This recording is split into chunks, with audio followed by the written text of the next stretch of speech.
Hello, and welcome back to Spooky Stitches, the knitting podcast that is 50% yarn and 50% ectoplasm. My name is Sheena Peril, and I'm your host. And it is another gloomy day here in the Pacific Northwest, aka November. So I'm trying a different angle to see if I can get a little bit better light going on. So in this episode, I've got some finished objects, I've got some works in progress, I have a huge watch, read, play segment, and I'm also going to go over some things that I am planning to make for the holidays as gifts, which we're getting into crunch time for. So, and I made these decisions last night. So we're going with it. So in general, I haven't been on this channel a whole lot lately just because this channel does tend to deal more with writing, and I have not been writing very much, as you will see from this video up here. I am still writing a little bit. It's just been in like little drips and drabs, and I'm trying, if I feel obligated to write, I am intentionally not writing. So I'm trying to bring back the fun into it, just do it for enjoyment, and create things that way rather than feeling obligated to write, because I don't really have an audience anymore. So but anyway, so what I am wearing today, this is the vest that I remade a few weeks ago actually for this video. And this used to be a button-up vest, and I frogged it and reknit it as a pullover. So in general, I am much happier with the pullover version, although I do think that I did something weird with the arm size. I should have made them smaller. So now it's hitting funny right here, which I'm not crazy about, but I can deal with it. It's not horrible, and I like it a lot better than the original. But other finished objects that I have, so I have a couple finished objects that I don't actually have here. They are living with, well, actually, they live on my desk at work, so I'm going to insert some pictures here. These are stuffed pumpkins that I made based off of a pattern by, okay, so these are based off of the pumpkin pattern by Evvash, Evvash on Ravelry. I did make a few adjustments to them. So she has you casting on 60 stitches to start, I think. And I actually made it 15, and then I increased every stitch on the first round and then every other stitch on the second round. So I ended up with 60. And I did that because when I was drawing in the openings to close up the pumpkin, I didn't like how big that opening was. I couldn't get it tight enough because the yarn was just too dense and it wouldn't go down any smaller. So I did that for the start, and then I did the same thing for the ending where I just decreased, actually it was every stitch for 2 rounds. And that got me back down to 15 and then closed it up there. Otherwise, the pumpkin itself followed the same instructions. I used fingering weight scraps for these that I just had lying around that were not really in my colors, that I wouldn't use for anything non-autumnal. And then for the stems, I did a couple of different things. I think she has you do like an I-cord stem. And what I did instead is I just took some green or brown yarn, crocheted a couple of stitches, or chained a couple of stitches, and then single crocheted back down, and then attached it that way. That was my stem. And then chained a couple of more stitches, and then did like a single crochet, a couple of double crochets, and then a single crochet to do the leaf. And in a lot of cases, I did like a little vine that I did where it was just a little strand of single crochet, and then I curled it and used the tail to sew it in place. But those came out really great. Most of them are just stuffed with yarn scraps. I actually used up my entire stash of yarn offcuts to stuff these, which was great. But I've made, I think I've got 6 little ones, and then I also made 2 big ones, but I gave those away. And I did the exact same thing for those, except I just used a larger needle and a thicker yarn for them. But other than that, they are exactly the same. And then the other things that I made for my work desk, this is Bob. Bob gives very bad advice, except on fashion. And Bob has a small collection of hats and accessories that he wears throughout the year. I made him a autumnal hat. He was wearing kind of like an icy blue type of thing. So I made him one in like dark burgundies and reds. And then I also used some of the same yarn to make him a matching cowl. And this is just a basic triangle shawl. I didn't use a pattern for it, but it is based off of the same triangle shawl recipe that I use all the time because I love making triangle shawls. I'm just bad at wearing them. So again, these are just using up a whole bunch of leftovers and scraps. I actually keep my bin of leftovers, like all those little oddball pieces that are about the size of a ping pong ball or like a mini skein size, like maybe 20 grams or less. Those all live in a bucket in my desk at work so that I can make small projects with them while I'm in meetings or whatever. And so I made those 2 for him. And Bob does get a lot of compliments on his outfits, so that brings me joy. The other finished objects that I have that I actually have in person, I have 2 pairs of socks here. So these are just vanilla socks. Oh, I forgot to take my stitch markers out.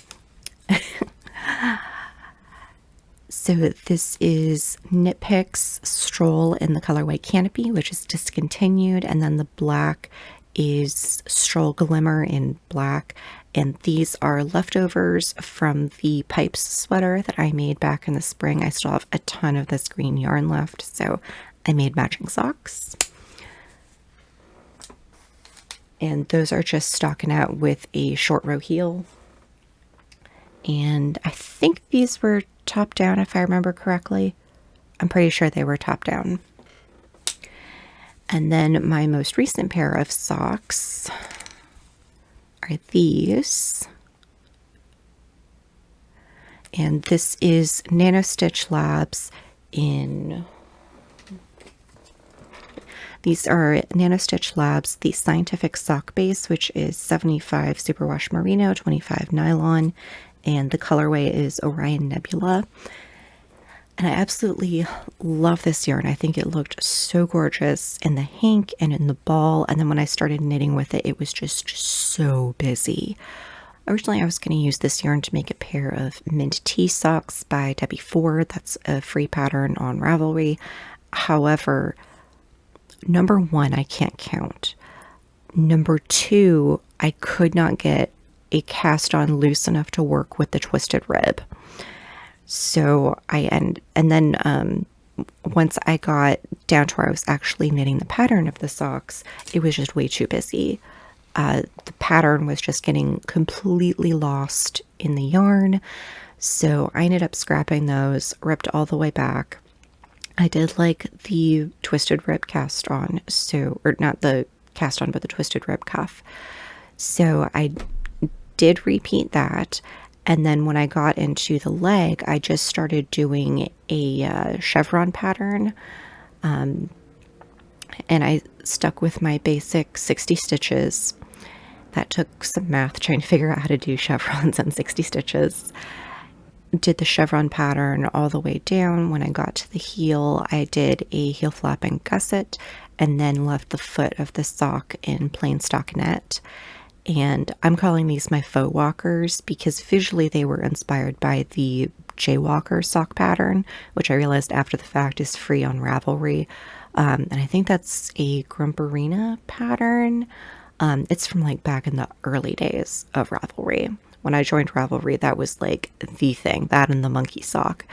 But anyway, oh, and the clapetee, that scarf, that was so popular then. So I just knit those all the way down. However, I did not account for the twisted rib not stretching as much, or for the chevron pattern not stretching as much, because the shape of it pulls the sock inward. So instead of making them my usual mid-calf, these are only like an ankle sock a little bit higher than that. You can see the height difference on the leg there. These are about an inch taller than these, which that's totally fine. I like having socks of different heights to wear with different shoes, so that works just fine for me. I'm really happy with them, and now that I have showed them to you, I can take them off the sock blockers and actually wear them. I do actually have one other finished object, but I'm not sure where I stored it because I put it someplace safe.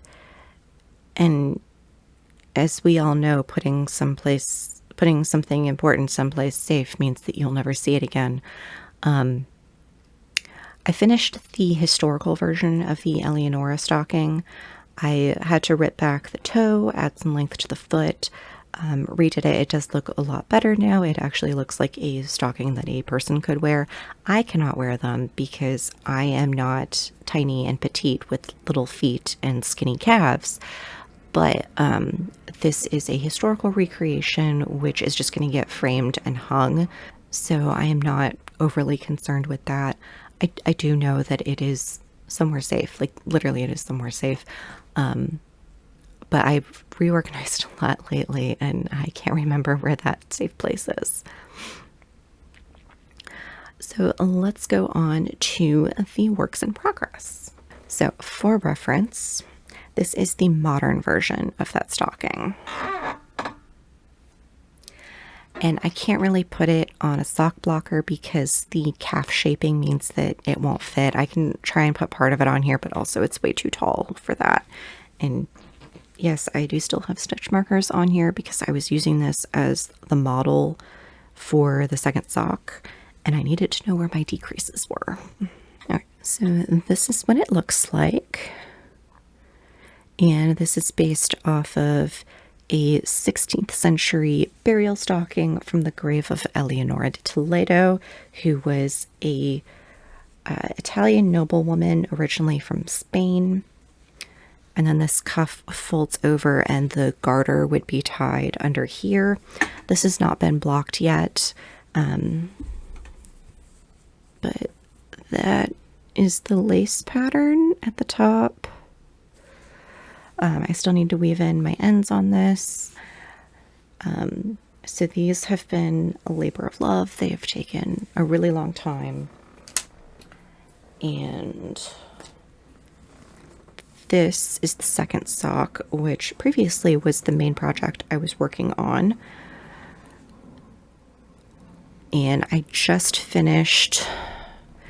This is finishing the decreases. This is my new start of round marker because you have to kind of shift where the start of round is on these stockings to accommodate for the decreases and the stitch pattern on the leg, and then when you put in the heel and everything. So I can take this one out now. But these were down here like a month or 6 weeks ago. And then if you've been watching over on my second channel, I did a 24-hour knitting challenge, and I worked on 2 projects for that. This was one of them, and I knit basically all of this leg. I got up to about here, the start of the decreases in that video, and then this is what I've knit since then. I think it was only about a month ago. I don't remember now. What is time? It is wibbly bobbly. I'm making that pattern up as I go along, and that one is using, instead of a lace weight yarn and 000 needles, and trying to be as accurate as I can in terms of like stitch count and construction and everything, these are using a heel flap and gusset method.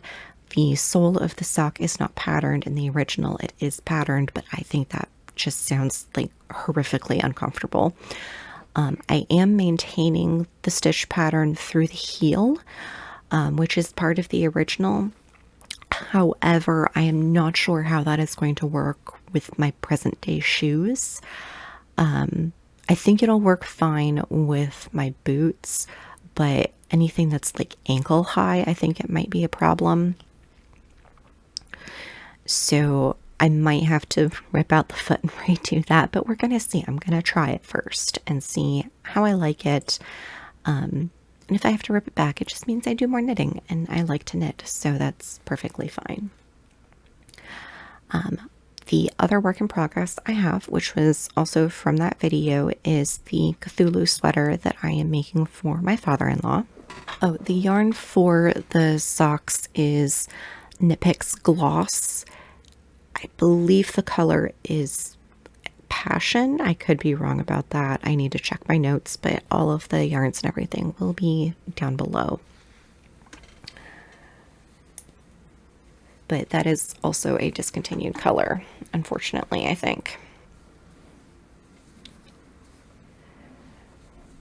Okay. So these are the Cthulhus, and I'm going to go through and do some embroidery for the eyes, and then I'm also going to add like a little gem right here where the tentacles cross. It was all the way down here when I started, or maybe like right here when I started that challenge. And here we go.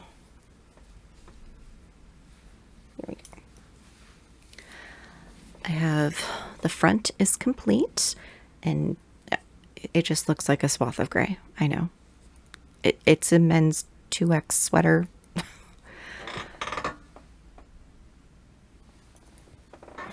I've got some sneaking stitches right here so that I can add in a zipper. It's going to have a short turtleneck and like a little 3/4 zip type of deal, or not 3/4 zip, like a 1/4 zip type of situation. I probably should have started my sneaking stitches sooner. But again, if I have to go back a couple of inches, that's not the end of the world. That's totally fine. I'm currently working on the back.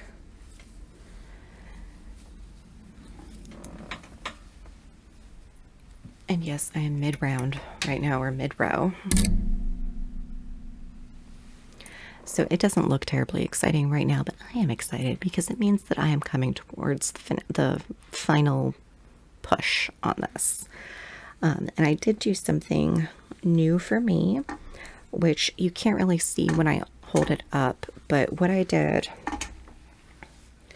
for the neckline shaping is I started over here, knit across, and then I did short rows on this side to raise the shoulder, and then I just went back across through my through my short row stitches, picked those back up, did the same thing over here, and then bound off across all the way. So I have no idea if that's actually going to work, but we're going to try it. And like I said, if I have to rip out about 2 inches of this, not the end of the world. That one was on hold for a while because when it was warmer out, we've only just started to get into our cooler weather here, and it was just too hot to have on my lap for most of September and the start of October. But I am back to working on that now, and this is going to be my main project going forward because it is November 4th and I still have to finish the back, knit the collar, put in the zip, and knit 2 sleeves. So we're going for it. The other project that I am working on, which is also a gift for one of my in-laws, is the granny square blanket for my mother-in-law. And this was inspired by like a stained glass window type of feel because she is a stained glass worker. Yes, I still have a ton of unwoven ends. This is not going to be as big as I originally wanted it, but that's fine. It's just going to be like a cozy throw that she can cuddle up on the couch with. I I did have to step back from the assembly for a while because I realized that I did not have enough purple squares. I've kind of been alternating between like a more purple heavy square and then something that's not purple and doing it that way, and I needed more purple. So I had to stop and make a few more squares. I think I still might need a couple more, but they're coming along. I've got almost enough, and I can go back to assembly now. And those are all just using leftovers, and then I'm joining everything with double crochets and knit picks stroll and black. I like to buy black stroll in bulk. I'll get a bag of 10 at a time, which is great because it's my base neutral. It's what I use for everything. So I think I've gone through at least 7 balls, and at least 5 of them were used on that blanket. So I've still got a ways to go on it. I'm probably going to use 2 more before the blanket is done. And then I also want to add a border to it. I've got some extra purple yarn that I got specifically for that blanket. I've also got some really nice purple stock yarn that I think would go well with it to create a border. I want to at least do 1 round of black around the edge just to finish it up, make it tidy. I'm not sure if I'm going to have time to do the purple. Because ideally I would like a row of black, a row of like a variegated purple, a row of black, a row of solid purple, and then another row of black. But because it is November 4th, I don't know if I'm going to have time for that. But those are my current works in progress. I do have another one that I'm working on at my office, but I don't currently have pictures of it. I'm going to get them tomorrow when I return to the office. I'm actually working from home today. Or I did work from home today because I got double vaccinated on Monday, and I knew it was going to take it out of me. Yesterday was miserable. So I'm also taking today as a recovery day, and then I go back to the office tomorrow. Okay, so let's talk about my knitting plans for the holidays. I still have some people that I don't know what I'm doing for them. I don't know if I'm buying something for them, if I'm making something for them, if I can buy something for them, unfortunately.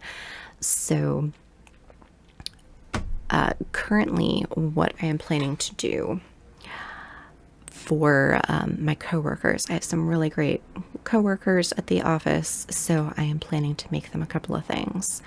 And I think I've got 6 on my list that I want to make something for.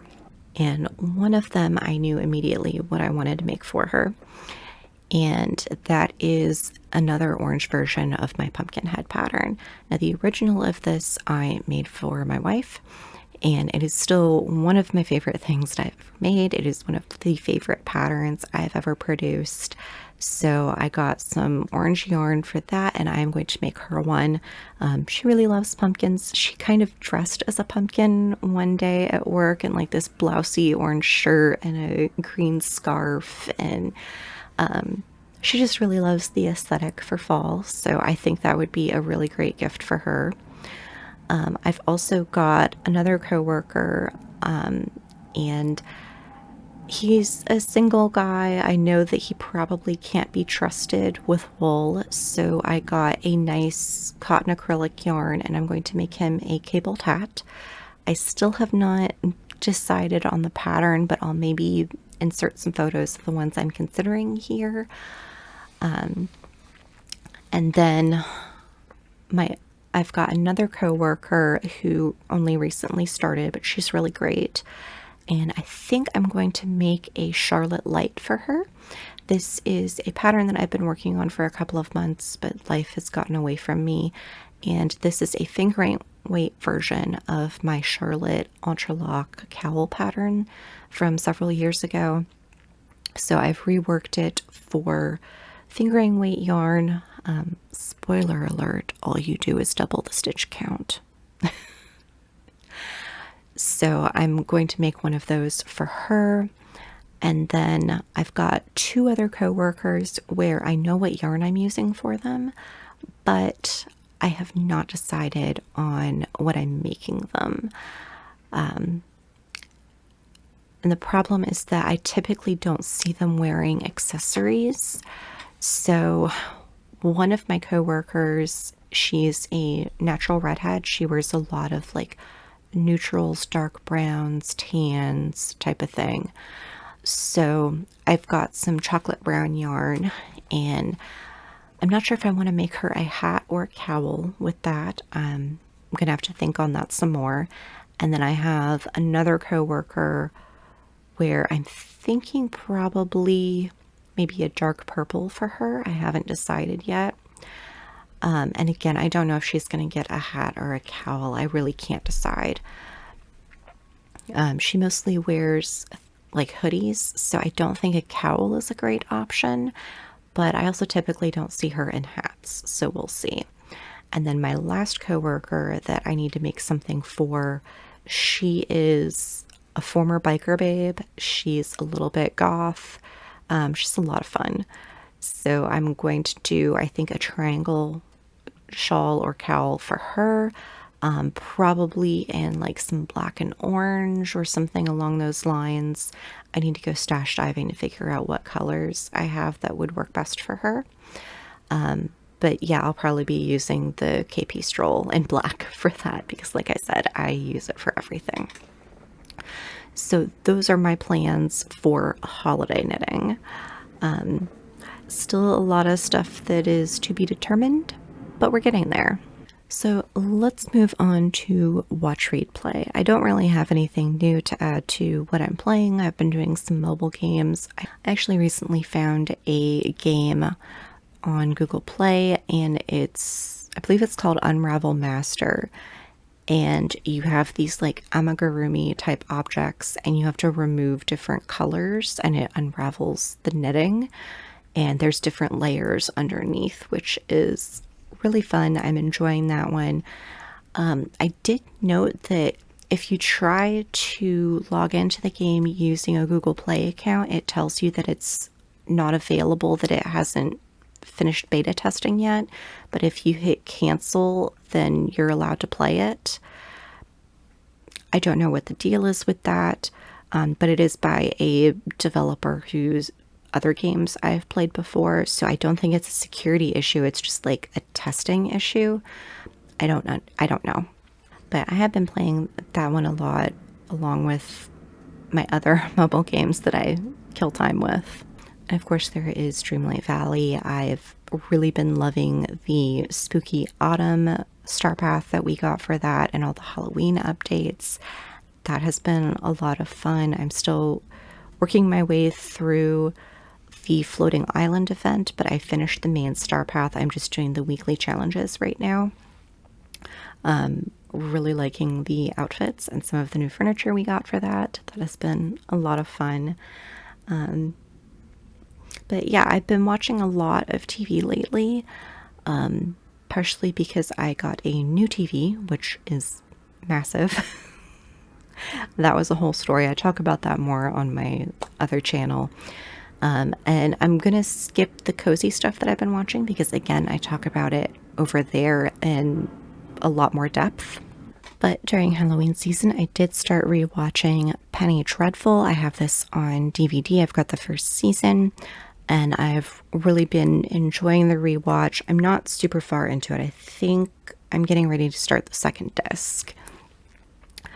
But I love this series. I think it is available to stream now, but I only just got access to that streaming service. So I do really like having DVDs because I'm not going to lose them at the whim of a production company.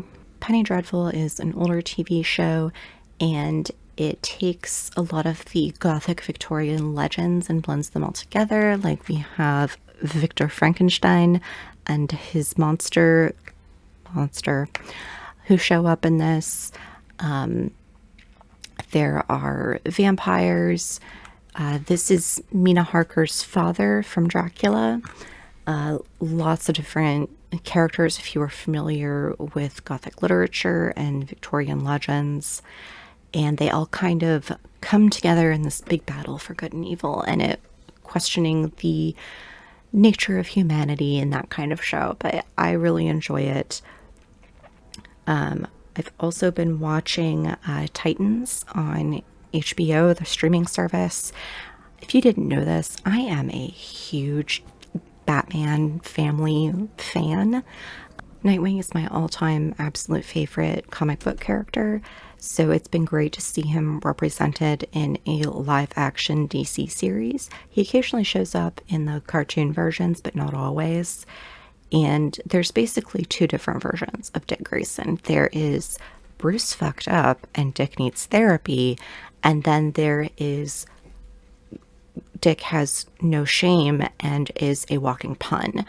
I generally prefer this version. The show is definitely going more with this version, but I'm still enjoying it despite the changes to the original canon that they have recently made canon. It's a whole thing. I could go off on it. I'm not going to here. The other show that Ash and I have been watching together is called Surreal Estate. This is available on Hulu and Disney Plus, and it is about a real estate agency that deals with haunted and supernaturally involved houses that they're trying to sell. And it stars Tim Rosen, who was in Wynonna Earp, which is another show that I absolutely love. I actually know him from much further back than that in Instant Star, which was on when I was in high school. I really love the show. It's a lot of fun, and it mixes the more like serious, heavy stuff with a lot of humor. I love the characters in it, and the storylines are really great. Plus, there's some fantastic old houses. The first two seasons were filmed in Nova Scotia, so there are these great Victorian homes with tons of really great woodwork, and the staircases are just gorgeous. And speaking of architectural type shows, we also have We Bought a Funeral Home. This was recommended to me by my former biker coworker, and it is about a family in Ontario that buys an 1880s home that was later converted into a funeral home, and they're turning it back into a family home after it's been abandoned for 5 or 6 years. And this home was a funeral home for about 90 to 100 years. And the daughter starts getting really into the research on the former families. She ends up contacting ghost hunters to come in. It's really great. I love the daughter in this. And then the mother is kind of leading the charge on the remodel and making these just very, very dramatic rooms, which are so gorgeous. I wouldn't want to clean any of them, but they are beautiful. She does some really interesting, unusual things when she combines patterns and textures. There's a lot of color drenching, but it's really, really great. And they do a combination of keeping some of the historical aspects or bringing them back while also modernizing. So it is really interesting to watch. And then the last thing that I've been watching is I discovered last night that Disney and Hulu also have Whitechapel, which is one of my favorite like police procedural mystery shows that kind of edges into the paranormal. It never quite goes there, but it's always hinted that it might exist. And it's about a group of police officers in Whitechapel in London who are solving mysteries that are inspired by or copycats or similar to historical mysteries.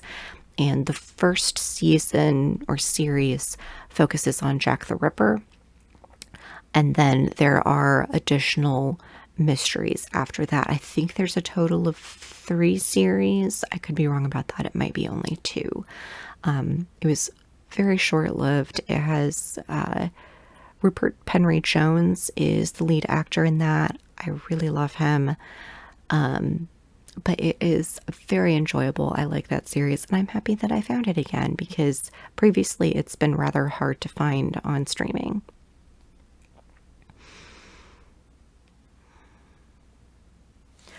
So I think that is all I have for today. Thank you so much for coming back. I know this channel has been quiet lately. Removing writing from the equation has made it difficult to come up with content ideas for this channel, especially because with the second channel, I'm trying to keep things more chill and cozy. I'm doing a lot of knitting and sewing on that channel. So if there is something that you would like to see expanded on this channel or hear more about, then do leave a comment down below and I would be happy to take that into consideration. Also, if you could like, comment, subscribe, share, that really helps me out and helps me know that I am not creating in a vacuum.